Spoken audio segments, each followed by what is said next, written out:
goes in. Big up yourselves for coming through each and every time.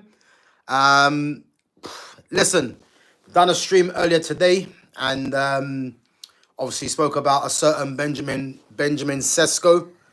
And as I said, it's one of them things now where, it was to be expected. Man United put in their bidding. And big up to Reluctant Gamer. Big up to Sham each and every time. Big up to Jay as well. Big up Jay for coming through. Guys, what I want to do before we start off, actually, let's have a minute silence for Reluctant Gamer. Let's have a minute silence for Reluctant Gamer.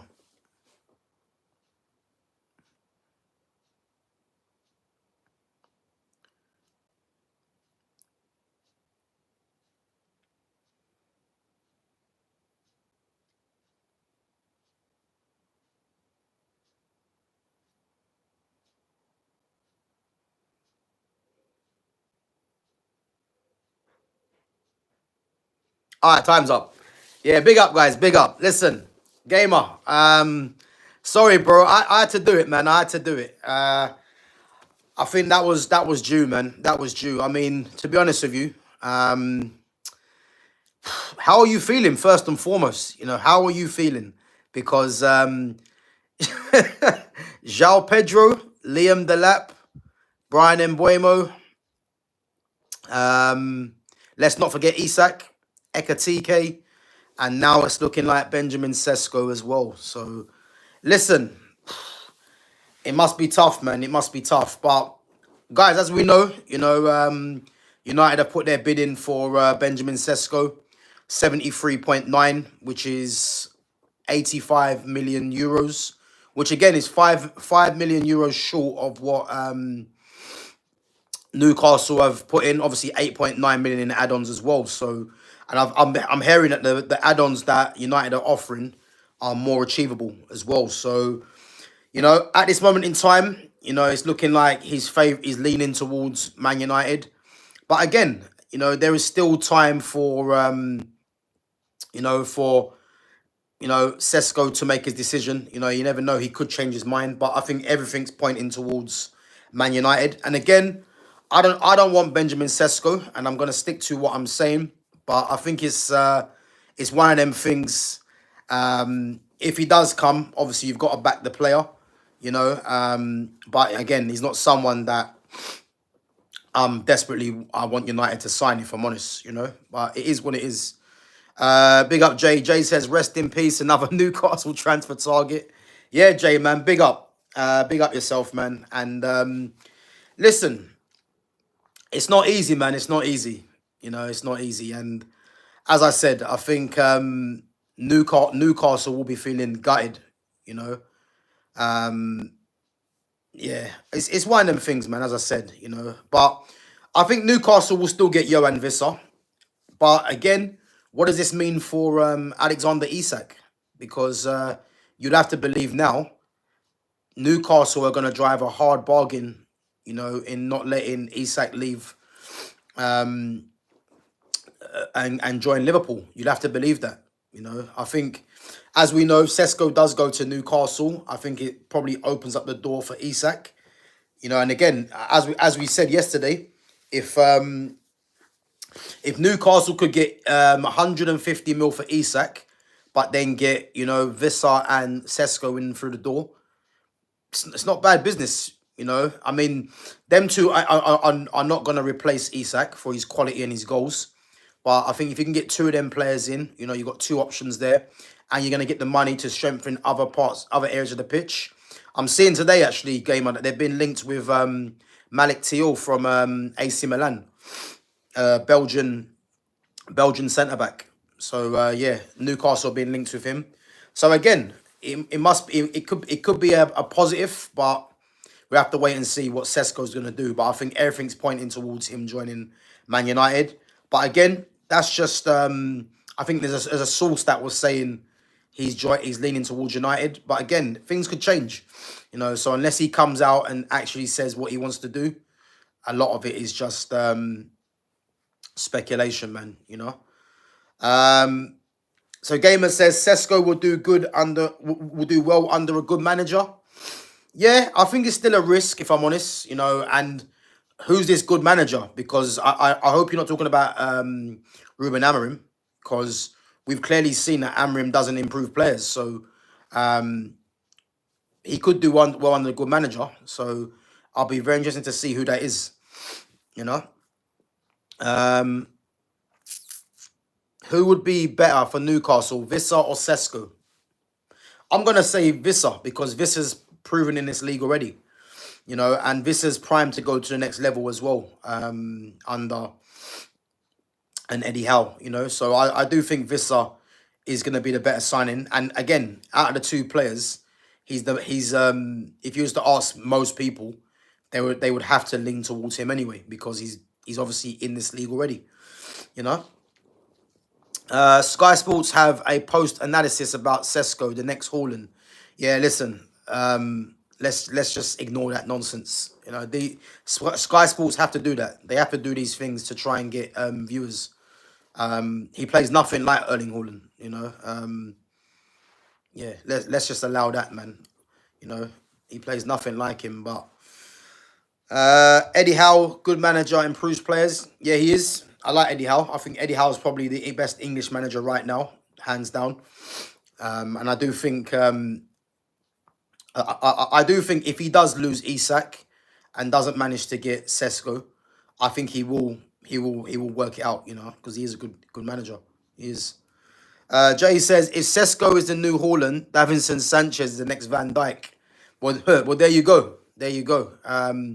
Again, Davinson Sanchez was someone that was rated highly, and then Calamity, Mr. Calamity, we start calling him. Amount of mistakes he makes, but and again, you forget Davinson Sanchez used to be at Tottenham, which is mad. Davinson Sanchez played centre back with Matthias de Ligt for Ajax in the Europa League final against Man United, which is crazy.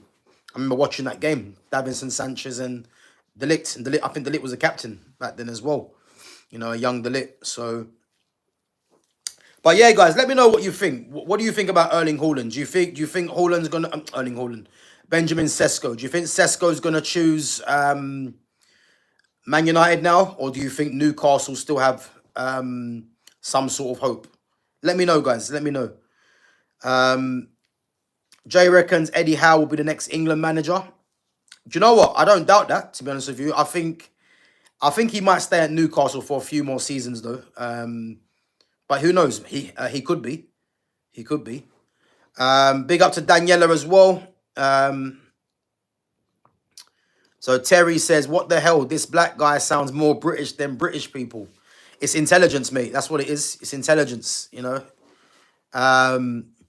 heard Cesco is happy with Eva. Not sure if it's true. Yeah, that's what I'm hearing. I mean, Newcastle are offering the better package in terms of the money. In terms of the finances for his agent as well, and in terms of the finances for RB Leipzig. So they're offering the better deal. But again, because it's going to come down to what he wants to do, Cesco. So yeah, we'll have to wait and see where he chooses. But yeah, it's going to be interesting, put it that way. Big up to Sam as well for coming on. United fan, big up.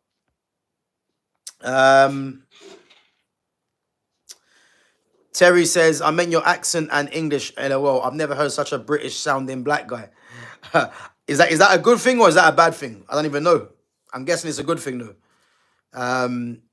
Yeah, big up, man, for coming through. Big up to Nugarov Bakitar as well.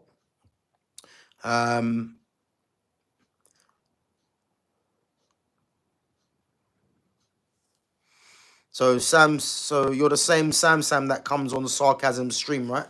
Okay, yeah, big up to Flawless as well, man.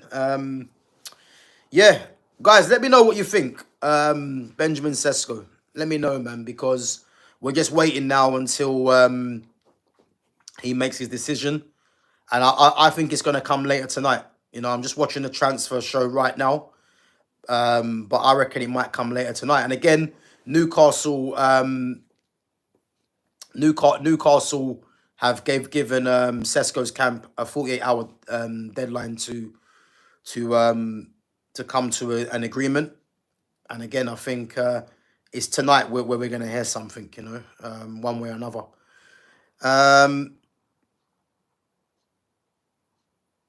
Yeah, big up Terry, man. Big up. Guys, make sure we smash the like button. And again, make sure we sub to the channel as well.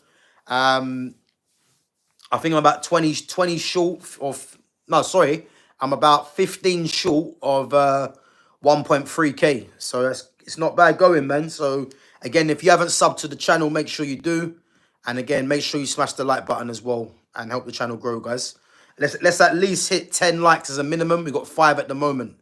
Big up yourselves and keep your questions coming in. So Gamer says, if Cesco goes Man United, that will use that means you spent 200 million this window. Yeah. Yeah, Cesco, Mbuemo, and Cunha.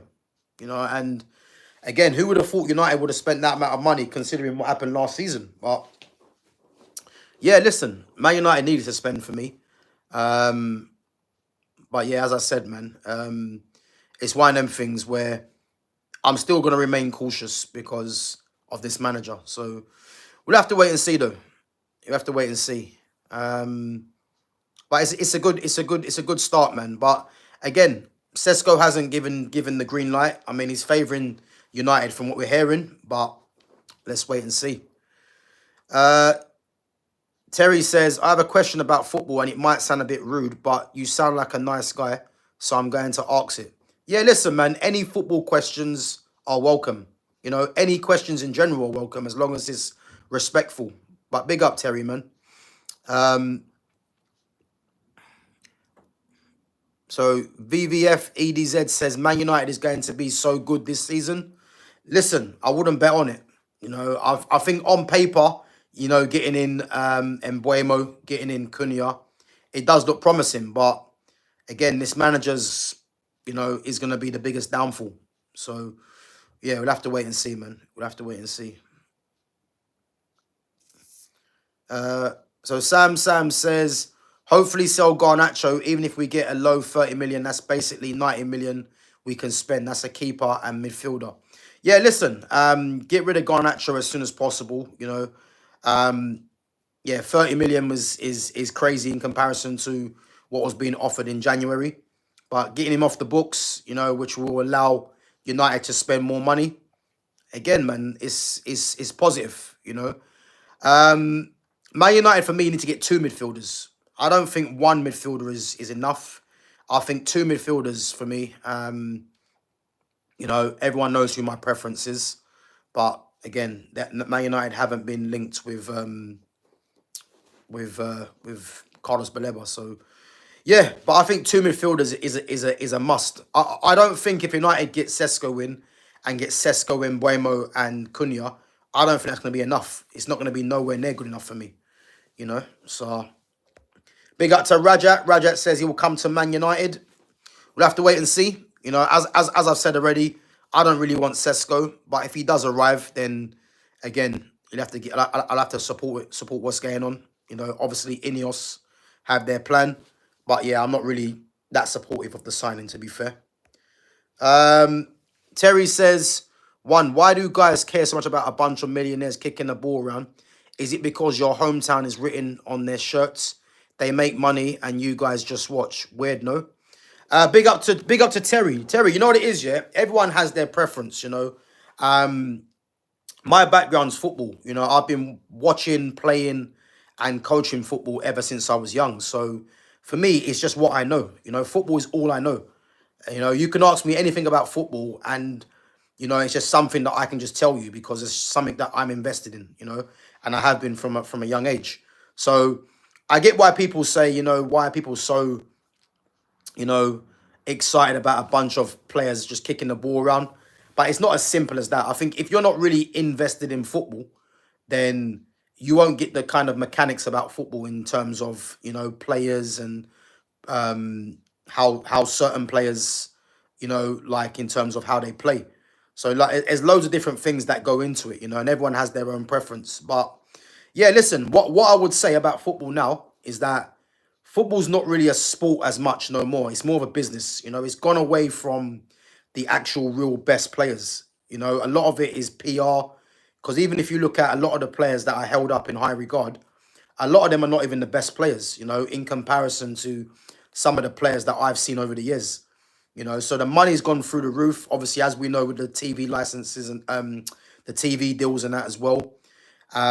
Some of these players, the amount of money they're getting paid now in comparison to other players is actually criminal.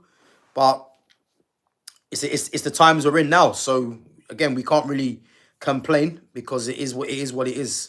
But again, yeah, everyone has their own preference. But just speaking about myself, I can't answer for everyone.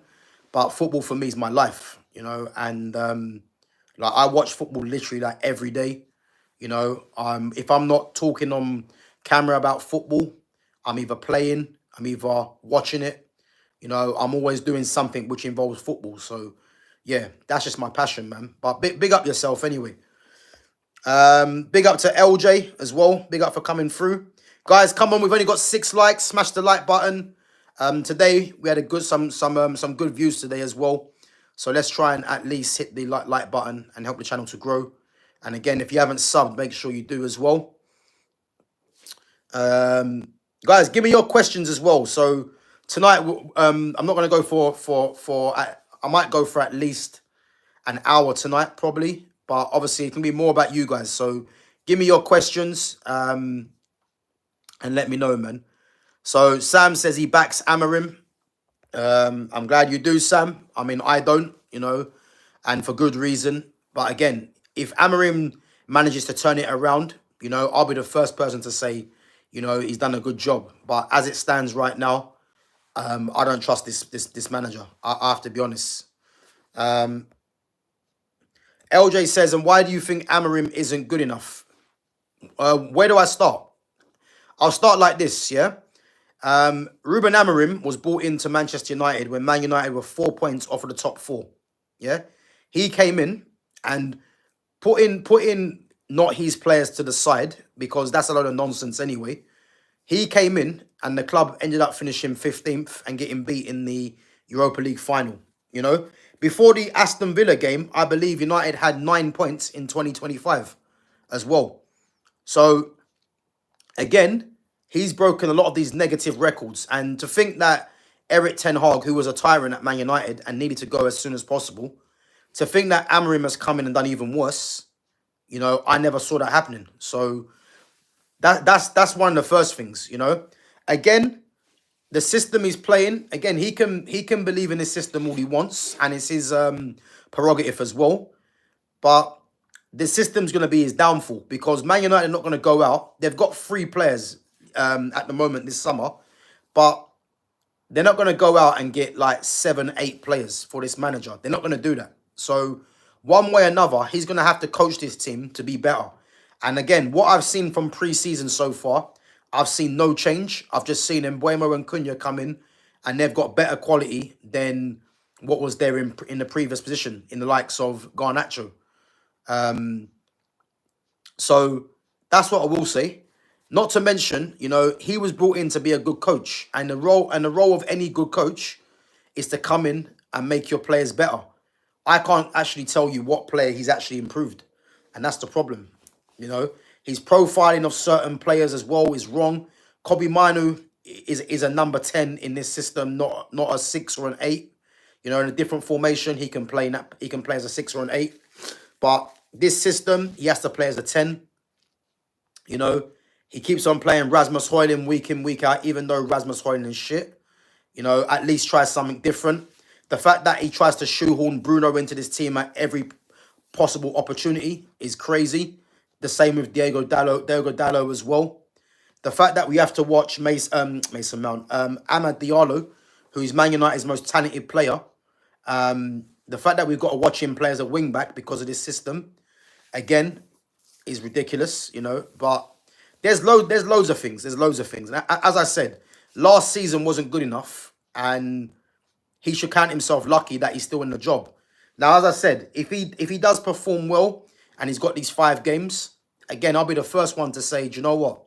Amorim proved me wrong, man, and he's actually doing a good job now. I can't see it. I can't see that happening because I've seen no change in pre-season. And although United won the summer series, You know, I watched every single game, West Ham, Bournemouth, and Everton. They probably played the best against Bournemouth, you know, but again, a lot of that, if you look at the conditions were horrendous. And the problem is, if you look at Bournemouth as well, Bournemouth are a footballing team. And the problem is, them conditions didn't help them out. So, but although United won the game, it wasn't really convincing, in my opinion. The West Ham game, again, a penalty, and then I don't know what the goalkeeper was doing, allowing Bruno to put it into an empty net. And in the Everton game, Everton were much the better team. So, as I said, they won the series, and it's good for the confidence, but the performances are alarming. And as I said, they got Fiorentina next game, then the league game against Arsenal. So these first 5 league games, we're going to see what United are really on. So I think it's good to kind of, keep the expectations in order and see what this manager's going to do, because, as I said, I don't really trust what he's doing right now.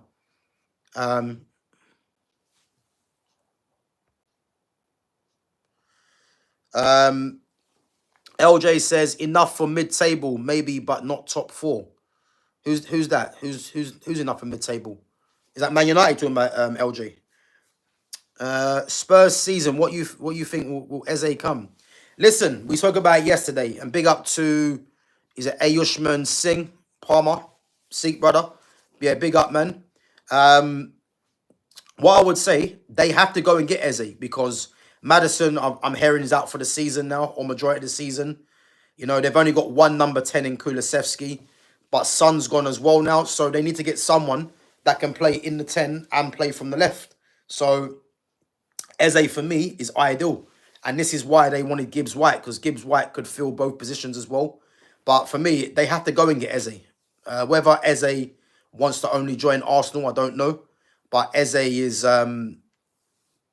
Eze is someone that that definitely, man, he needs to. For me, he needs to be playing for a team in Champions League personally, and I think Tottenham would do well to go and get him, Yeah, big up Jay, man. Yeah, big up Jay. At Sham, I support my local team. Yeah, to be honest, but I just enjoyed watching Brentford last year. Yeah, listen, Brentford are a very good team, man. I mean, their team's been decimated now, though. You think of the manager Thomas Frank, who's a very good manager, and then you think of obviously Mbuemo, Norgard, the captain. Vissa wants out now as well. So yeah, it's a shame really, but their team's more or less broken up. Obviously Ivan Toney was there before as well, but yeah, I think it's safe to say, man, they're on a rebuild. See what happens. So nobody says what's football and soccer. It's the same thing. Watching Match of the Day. Match of the Day's not on now. What do you mean? So World Cup says, how did you start your career? World Cup, if you're still here, what do you mean my career? Is it my career in football, or what do you mean? Be a bit specific if you can, man. So Gamer says, if Manchester United had a good manager, I believe Cesco would do well. Isak was unproven, and Howe made him one of the best players in Europe. Isak was unknown. Gamer, to be honest with you, man, Isak wasn't unknown to me, because I've followed Isak's career. Isak used to play for AIK, and they were saying that Isak was the next Ibrahimovic at AIK, because he made his debut when he was like 16 or 17. I think he might have been 16. He made his debut. And as I said, AIK is who he played for in Sweden, and they were already rating him as the guy to take over from Ibrahimovic.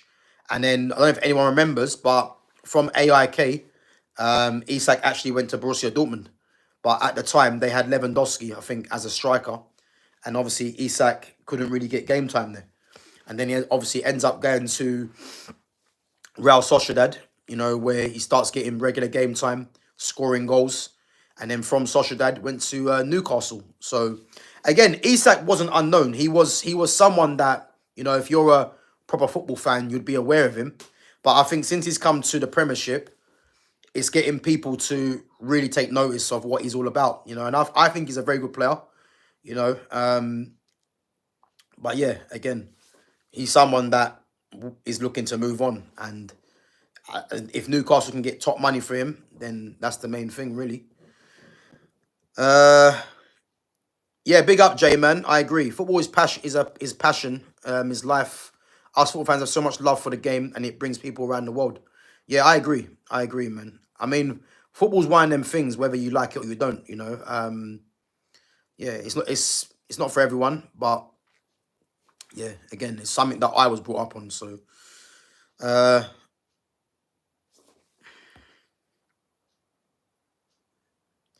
yeah, big up Terry, man. Terry, I'm a boxing fan as well, man. I'm a massive boxing fan as well. So, again, man, big up yourself, man. And again, if you got any boxing questions to put in, then let me know, man. Um, yeah, big up to Gamer, man. Appreciate it, bro. Appreciate it. So David says, will Isak go to Liverpool? I'm still gonna say no.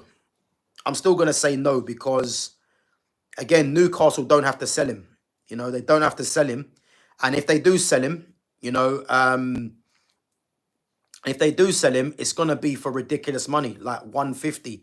And even that, they might not even sell him for 150. So again, man, it's difficult to kind of tell. You know, I think if Newcastle get Cesco in and Visser in, then they probably will think, look, Liverpool, if you want him, give us 150. But again, the ball's in their court really because he's got 3 years left on his contract.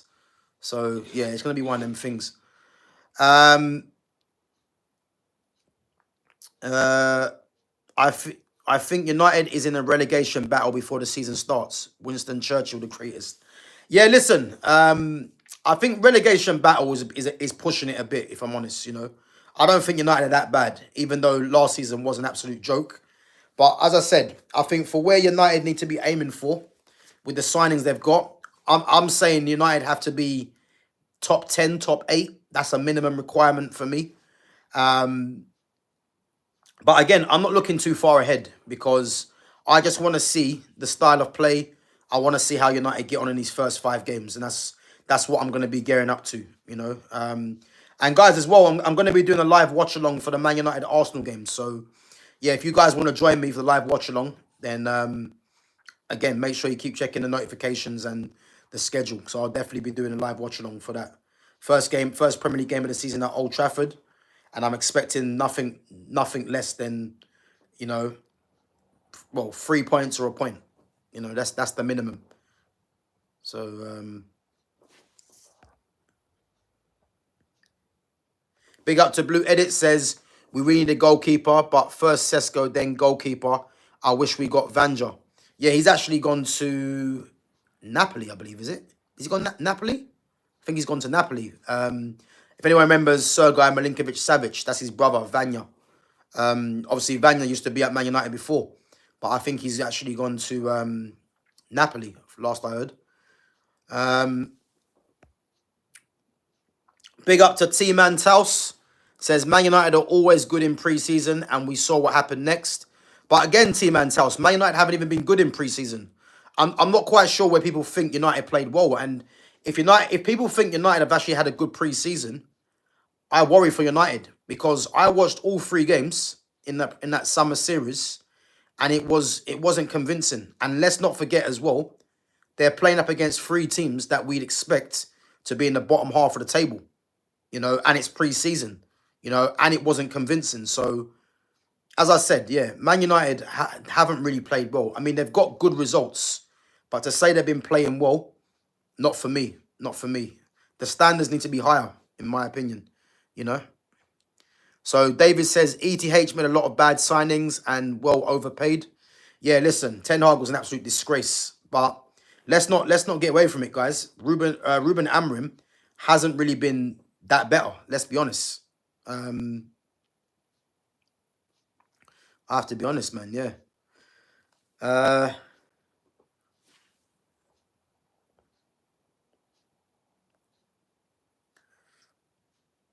So Winston says, what players will go to a team that's not in Champions League or not or nothing?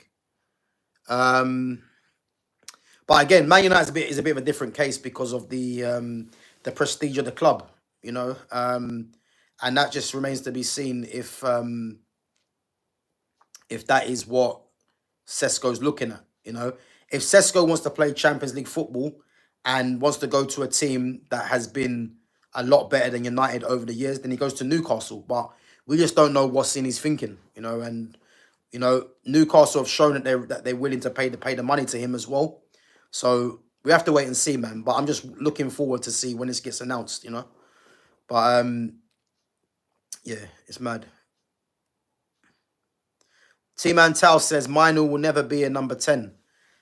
No, he is the thing is, T Mantel, Minu is a number 10. It's not that he will never be a number 10. If you Kobe Minu coming through Man United's youth system was actually a number 10. You know, he can play as a 10, play as an 8. In this system, he's a number 10. He's not a 6, he's not an 8. Because as I've mentioned previously, that those two midfield positions, that Man United are playing the 3-4-2-1, those positions there require experience, leadership, and it requires legs. All what Kobe hasn't got. So my thing is the fact that this manager keeps playing him there is doing a disservice to Kobe Minu. So in this system, he's a 10, but in a 4-3-3 or 4-2-3-1, he can play as a 6 or an 8, you know, or he can play as a 10 in a 4-2-3-1 as well. So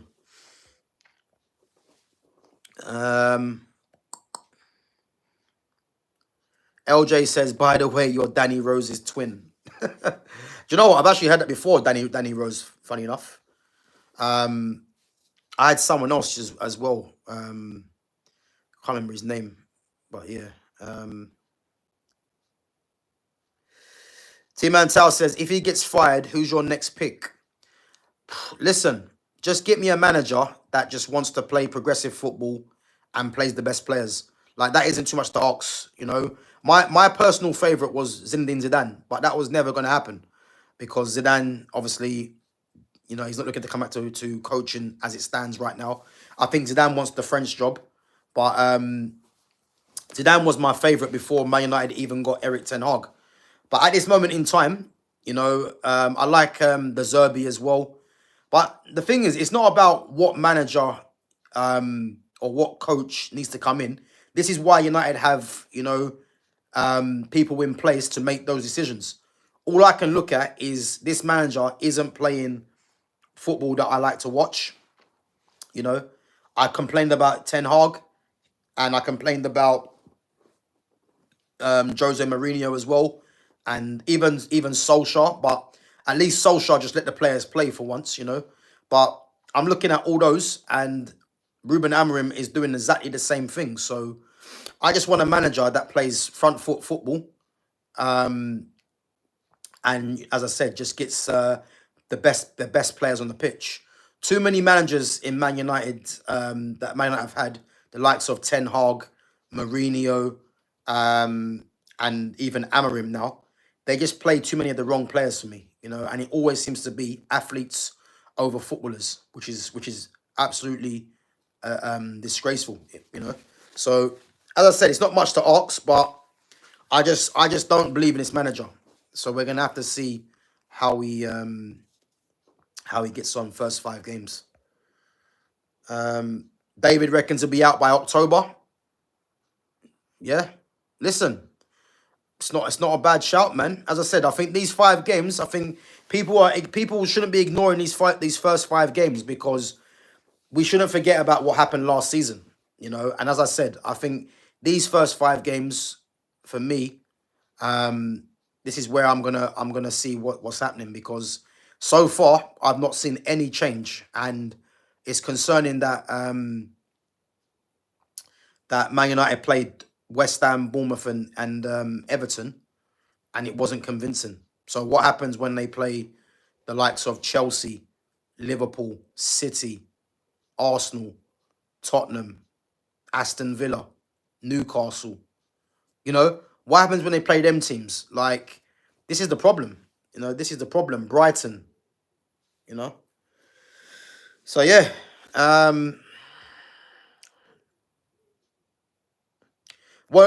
again, why not big teams in the pre-season is because something to do with the money. I think United got paid some decent money for taking part in this summer series.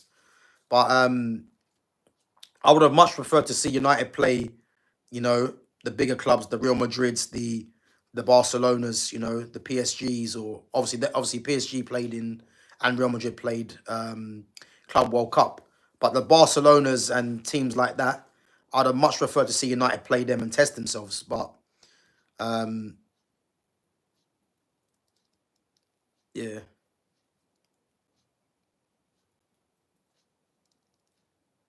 George Costa passed away. Bloody hell, mad. Um, T Man Tao says Liverpool looks scary. I wouldn't say that they look scary, but I would say, you know, they look like that they're looking to win that title back to back. I think if they was to get Isak and Rodrigo, let's say, which ain't gonna happen, that's when I'll start saying, yeah, they look scary. But from what I'm seeing right now, you know, they do look like they're looking to win back to back titles. If they get Isak, I think that more or less confirms it. But as I keep saying, I've just got a feeling that Pep's gonna respond with something.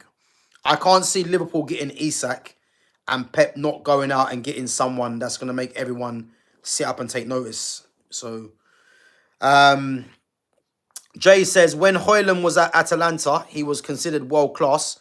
Then when United came knocking, he's the worst striker has ever seen. Jay, big up, man, but I'm not quite sure who said he was world class at Atalanta. You can't be deemed world class when you score 9 goals. I think he scored 9 goals for Atalanta.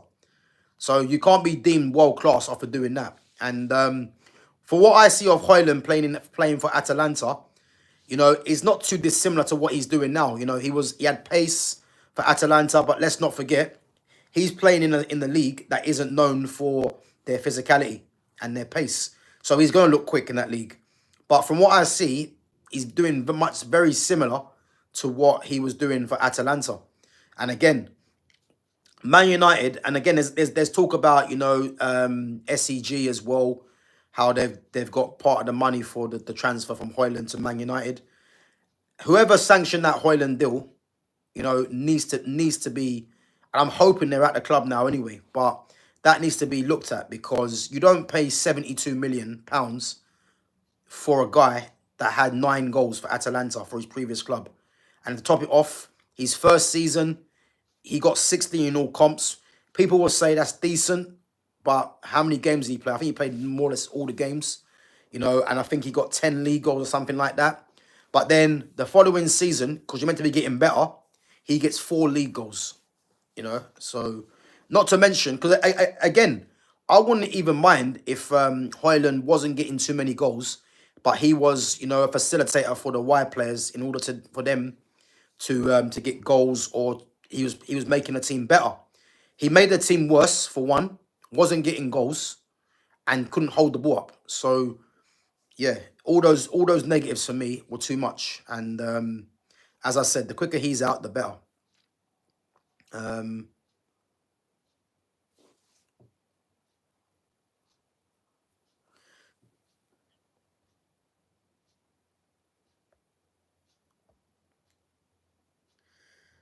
Second question: do you think most football matches, like nearly all sports, are rigged to win bets placed by billionaires? Since we see that a lot in boxing. Um, I mean, there's been obviously calls of match fixing and stuff like that. Whether football matches are rigged, I'm not too sure on that one. But who knows, man? You just don't know what's going on behind closed doors. You know what I mean? But I think saying it's rigged, I wouldn't go that far personally. You know, I wouldn't go that far. But big up, man. Winston says it's going to be the usual after he gets a sack in November. Another rebuild than United have been doing since Fergie left. Well, you know what? Yeah, I disagree with that, Winston. I think for the first time, you know, United are they're buying players for the club, not for the manager. So this is why. If you look at the two signings, Embuemo and Cunha, they're club signings. They're not signings for the manager, for the coach. So I think that's why United are in a better place now in order to if they do move this manager on, then they're better placed to get someone else in that can use these players. The problem under Ten Hag is that these players were brought in for Ten Hag, and the majority of them are all shit. So this is what the problem is. Ruben Amorim has come into the club. He's bought Dorgu, but Dorgu again is probably more of a club signing. The same with Embuemo and Cunha. And Cesco, you'd have to say, if he does come in as well, would be just that as well. So again, these guys are club signings, not signings for the manager. So I don't think it's going to be a rebuild if this manager goes, or once he goes. I don't think it will be that.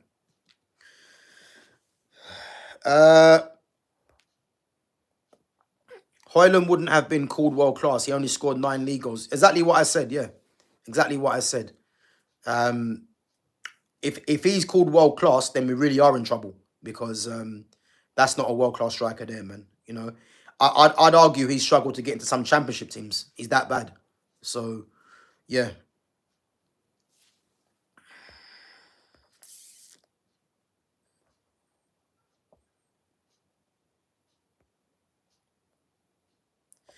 Big up to Buckwheat, says Cesco is overpriced, not worth the money, no way. I'd have to agree with that. I think for a guy that scored 13 goals in the Bundesliga, I think to pay what, 70 million pounds for him is just shows you where football's at now. You know, it's because of his age, you know, because of the interest. But he scored 13 goals and he's going to go for 70 mil if he does go, which again is criminal, you know. But yeah, as I said, I don't want Cesco, but who knows what's going to happen, man. Who knows? You have to wait, man, as I said. Yeah, big up, gamer, man.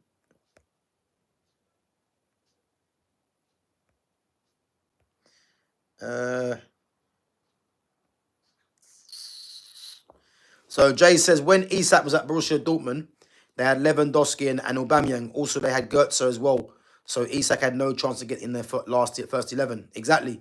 And again, Mario Götze used to be one of my favourite players. You know, if anyone doesn't remember Mario Götze, he was meant to be the golden boy of German football. You know, but I mean, I remember watching Borussia Dortmund, yeah. And again, if you're around my age, you'll know the team that Dortmund had. You know, this is when Dortmund were competing with Bayern Munich. So Dortmund had Roman Weidenfeller in goal. They had a back four of Lucas Piszczek at right back, Marcel Schmelzer left back, and then they had Neven Subotic and Mats Hummels at centre back. Again, as we know, Hummels went to Bayern Munich. Then in midfield they had Ilkay Gundogan and Sven Bender, one of the Bender twins. Then they had what's his name? Marco Reus, Mario Götze, Lewandowski, and they had someone else in midfield. I forgot his name. Oh, was it Nuri Sahin? It might have been Nuri Sahin. Or is Sahin going? Bender, Gundogan, Götze. Oh, I think it was Bender, Gundogan, Götze in the 10. Marco Reus from the left. So it was Gundogan, Bender in the midfield, Götze in the 10. Marco Reus from the left, Jaka Blazakowski on the right, and then Lewandowski as a striker. And I tell you now, that team was causing problems. That was under Jurgen Klopp as well, you know. And they actually won the Bundesliga with that team, you know. So yeah, man. Or was it Aubameyang on the right hand side? It might be Aubameyang actually. It might be Aubameyang on the right, because I think Blazakowski might have gone by then. But listen. They had a serious team, man. Serious team. As I said, yeah, Isak was there, but he was proper young.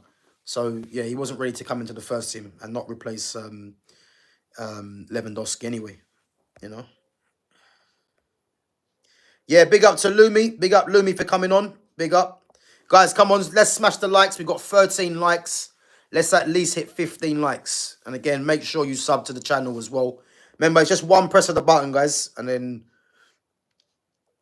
again, keep your comments coming in as well.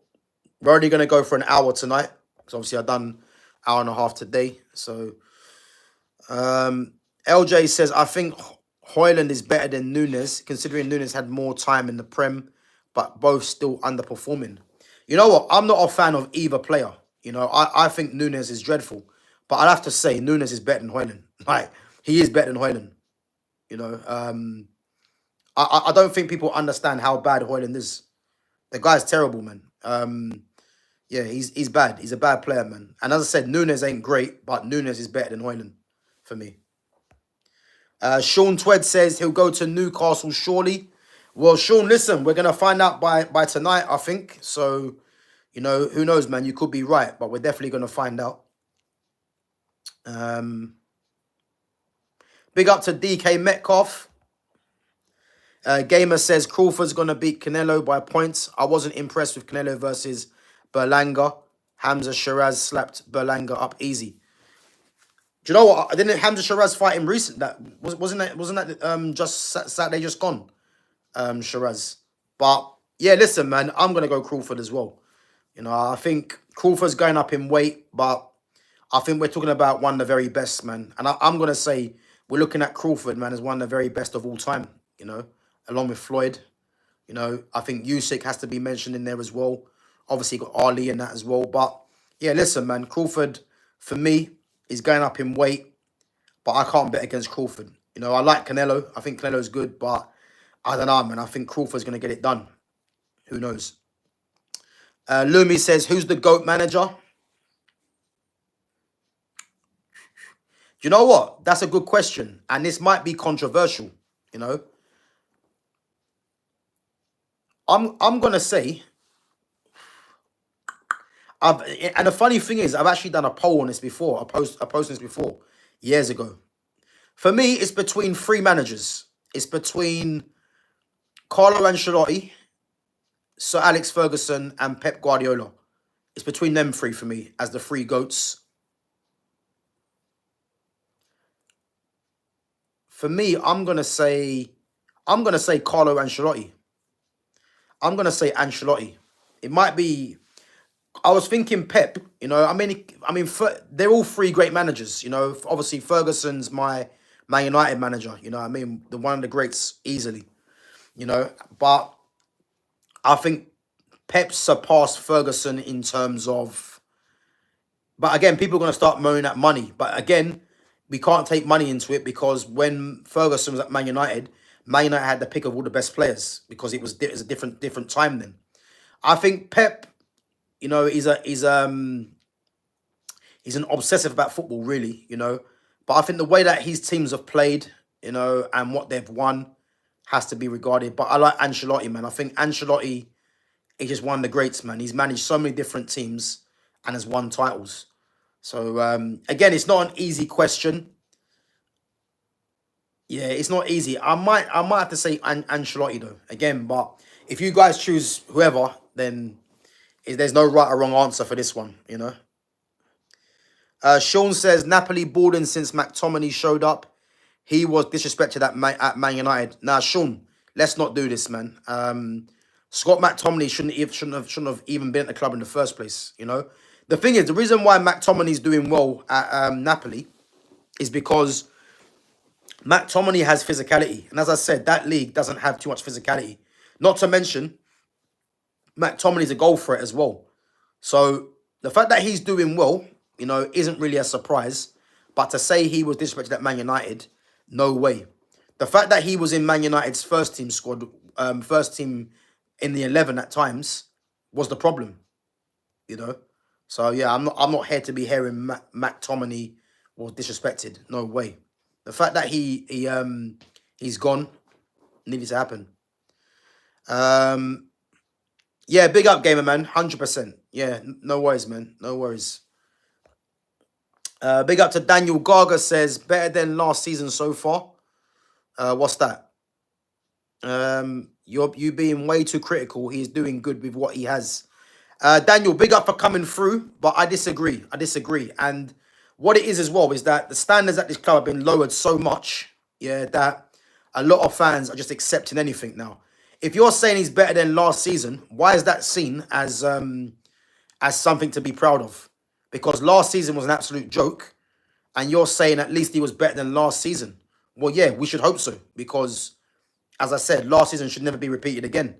But if you're thinking I'm being way too critical, then that's your opinion. But at the end of the day, when Man United start struggling, yeah, don't be surprised because the warnings are there. The warning signs are there.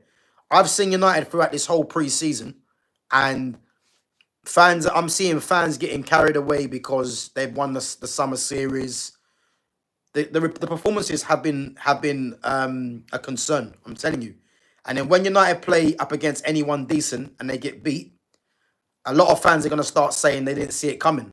It's because you're not too interested in performances, just results from what I'm hearing, And when you're saying he's doing good with what he has, again, this is nonsense. He's meant to be a coach. So if you're a coach, you come in and you coach these players.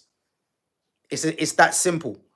If he's incapable of coaching players and has to rely on getting his own players in, then why is he here in the first place? Because he was brought in as a coach to improve players.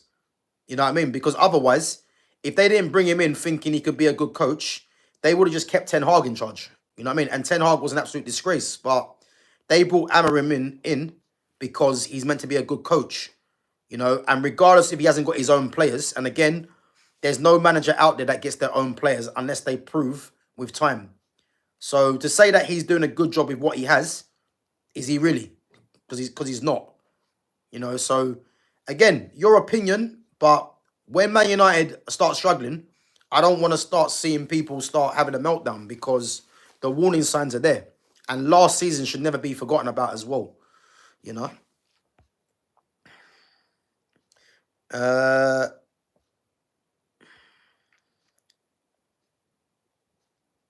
So Cesco is 22. He needs to think long term and come to Man United. But again, if he's thinking long term, then if we're looking at over the last 10, 15 years at Man United, long term United haven't been good. So I don't really know where you're going there. I think with Ineos in charge, again, it is looking up, this club. But to say that he's 22 and his long-term future is best served at Man United, we can't really say that.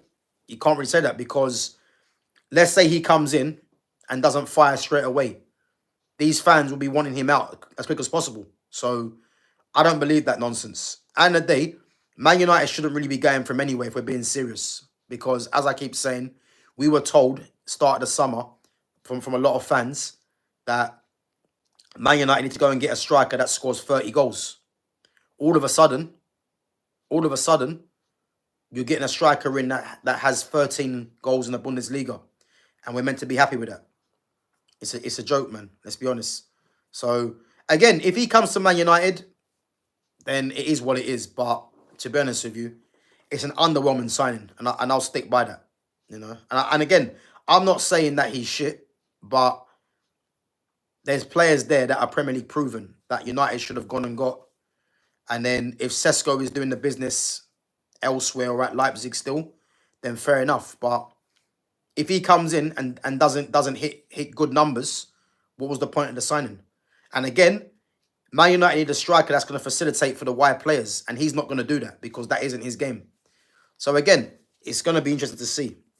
But I'm a bit conflicted because if it means that Rasmus Højlund gets out the club, then it's like, do you know what? I can swallow that one. But the thing is, if Rasmus stays somehow and you get Cesco in, I don't know, man. I think if you're going to bring Cesco in, you get rid of Højlund. And again, I don't really want Cesco, but if that happens, then I'd have to support it. You know what I mean? So it is what it is, man. So I just don't understand why we can't get Osimhen, because Osimhen's at Galatasaray right now, so you can't get him. I think Jay's already answered that already anyway. The fact that he's able to play all those positions is great. Big up Daniel, but all positions, he's a striker, Osimhen. He can't play all positions, he's a striker. Big up to Jason Fong. Big up Jason for coming through. Said, would you reckon Thomas Frank will be a success at Man United? I do. I do. I think Thomas Frank, because of his name, people are sleeping on him, you know. But Thomas Frank, for me, is a very, very good manager. And I think with what he's got at his disposal for Tottenham, I can see Tottenham, I can see them doing very well. You know, I think they still need a couple of more signings, but I think he's a very good manager, you know, and he's proved that with Brentford.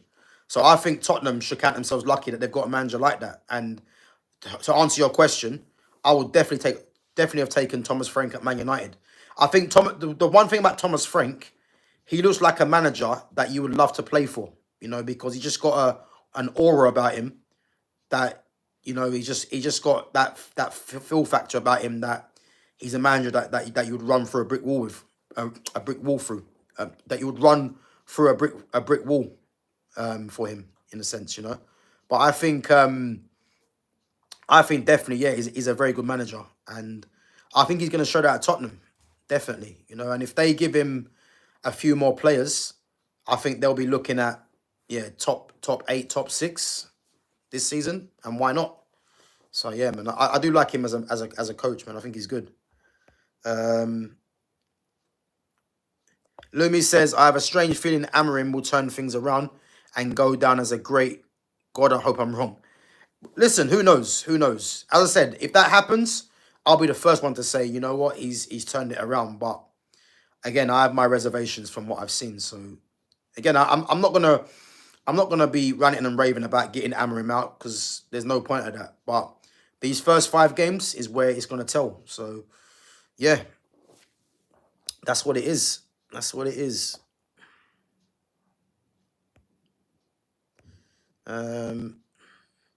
So Louis Gustavo Pinto de Souza says, speak Portuguese. Obrigado. Obrigado. There you go.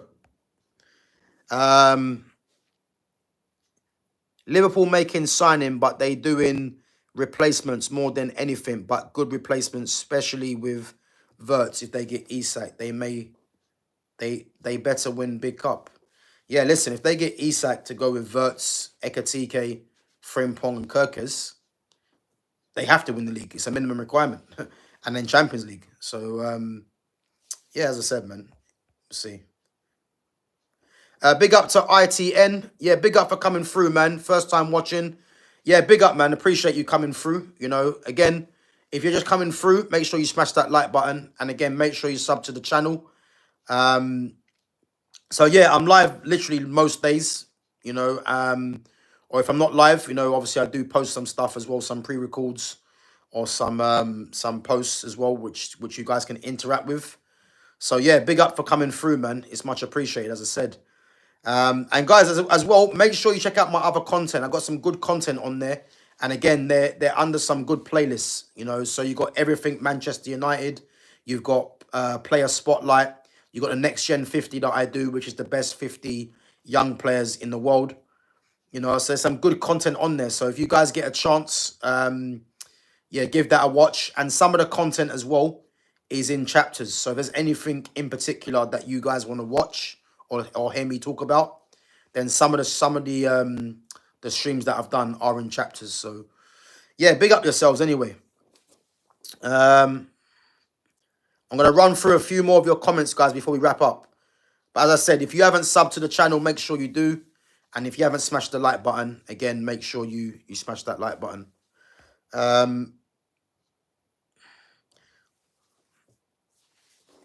So Sean says it's only 50-ish million, apparently based on performance-related bonuses. What's 50 million, Sean? Are you talking about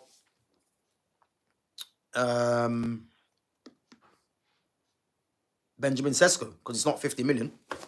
The package that United have offered is in pounds is 73.9, which is 85 million euros.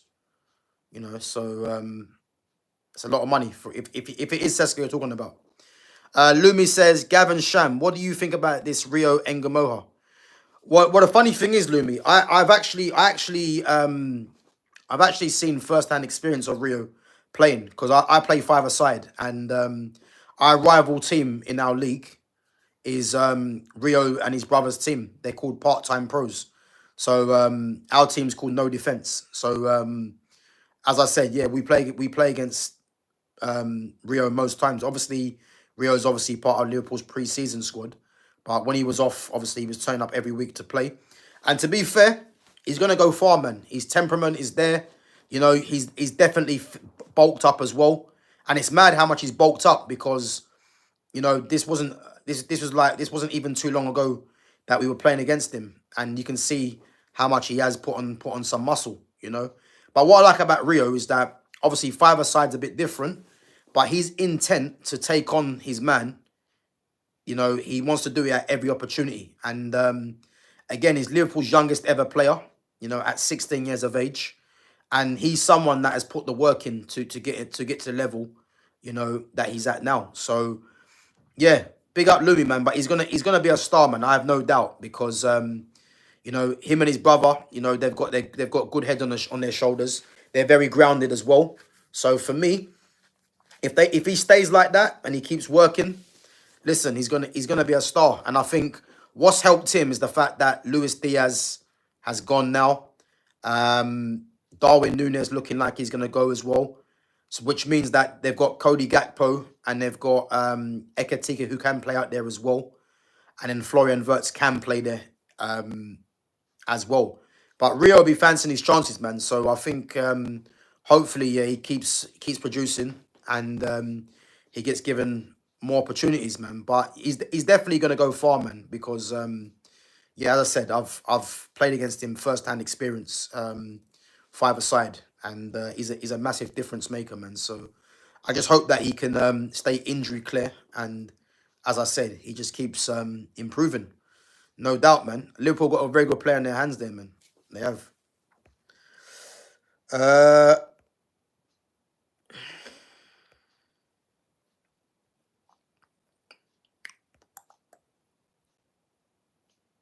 yeah, big up Louis, man. And there you go. Special players play at that age. Yamal. Yeah. And this is what I was trying to say, because someone was telling me that do I believe Max Dowman reaches Yamal's level? And it's like Dowman is a very good, is very talented.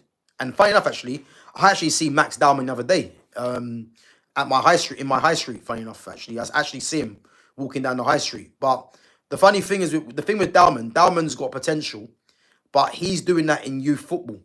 So men's football's a lot different. So it's one of them things where, yeah, it's one of them things where he's 15 now, and there ain't really a pathway to the first team as such because where he plays at number 10 or or out on the right, he's got on the right he's got Bukayo Saka who's rated as Arsenal's best player in front of him.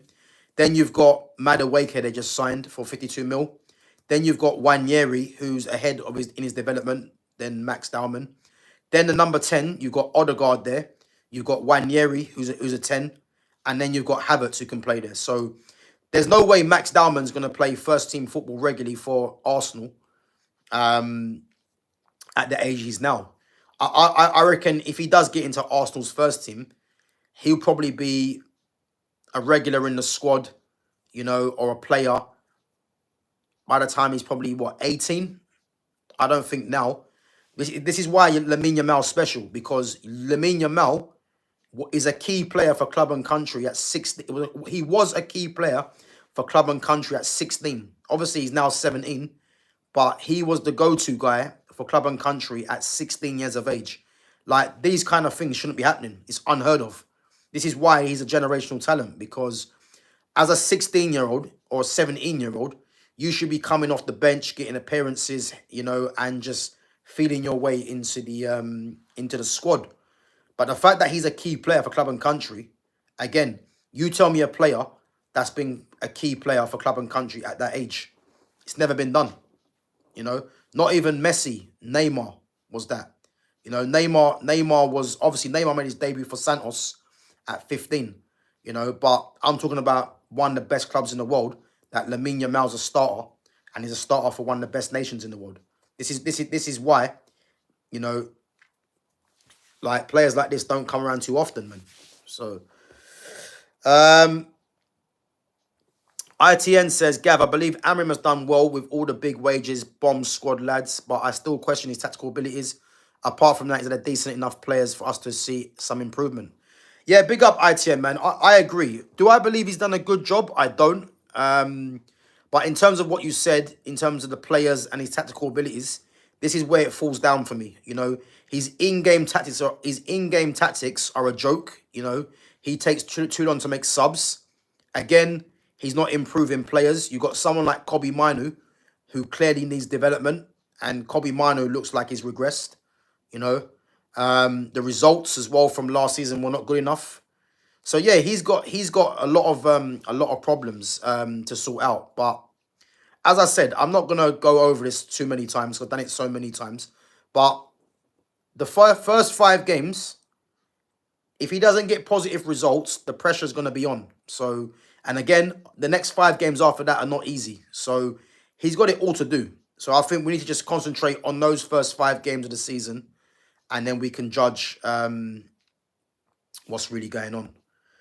Guys, I'm just gonna skim through your comments before we wrap. Apologies if I don't get back to some of your questions. As I said, I got to shoot now anyway. But I'm gonna just get through some of your questions that that stand out. But big up yourselves, each and every one of you, for coming through and contributing to the channel. It's much appreciated.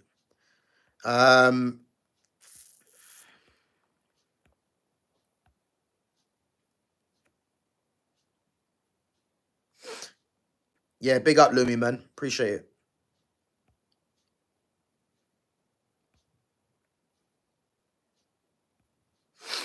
So JT16 says Watkins would hit the ground running.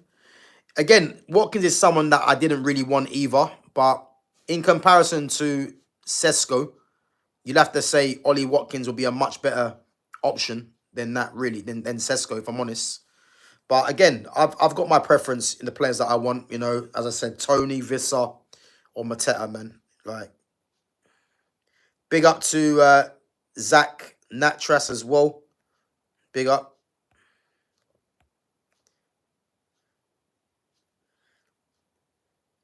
Gav, by the way, do you watch NXT? If so, what do you think of the faction of Fatal Influence and Jason Jordan having an NXT win? Do you know what, Jay? Yeah, I actually don't watch NXT. Funny enough, I mean, I watch AEW. I love AEW, man. I used to watch TNA back in the day, but I don't really watch TNA as much no more. But yeah, AEW, WWE. Obviously back in the day, ECW as well, WCW. But yeah, no, mainly now I watch AEW and WWE, man. But guys, listen up. Apologies, I haven't got through to everyone's comments. There's still quite a few. As I said, I was live earlier today for an hour and a half, and been going for just over an hour now as well. So yeah, I got a couple of things to do, man. So but yeah, as I said, guys, big up to yourselves for coming through. It's much appreciated each and every time. Again, if you're a newcomer in there, make sure you sub to the channel. Make sure you check out my other content. And again, make sure you interact with the posts, guys. So I do put up posts quite often. You know, there's some different posts on there. So if you guys get a chance, make sure you vote as well. And again, give me your comments as well in the in there afterwards as well. So but yeah, as I said, big up yourselves for coming through each and every time. Big up to all the mods. Again, it's much appreciated for you guys coming through. Yeah, Jay, listen, I've made you a mod as well, Jay, man, because you're here every day now and you're interacting, man. So yeah, big up yourself as well, man.